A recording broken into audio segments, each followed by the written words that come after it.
ঠান্ডা ঠান্ডা শীতে গরম গরম পিঠা বানাইতেছি। কে কে এই পিঠাটা চিনেন কমেন্টে বইলা যাবেন প্লিজ দয়া করে। আর এই পিঠাটা খাইতে কিন্তু অনেক স্বাদ, কে কে চিনেন বলবেন।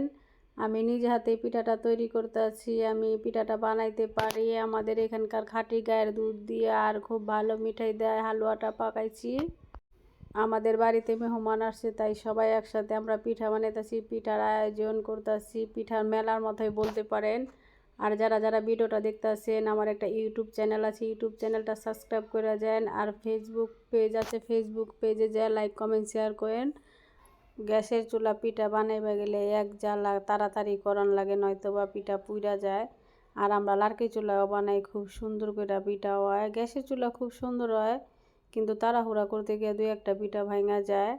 আর এই পিঠাটাও আমার খুব কিন্তু পছন্দের, কার কার পছন্দের কমেন্ট একটু জানায় যাবেন। আর পিঠাটার নামও কিন্তু বললাম না, যারা যারা জানেন পিঠার নামটা বইলা যাবেন। যারা ভিডিও দেখতেছেন সবাই ধন্যবাদ।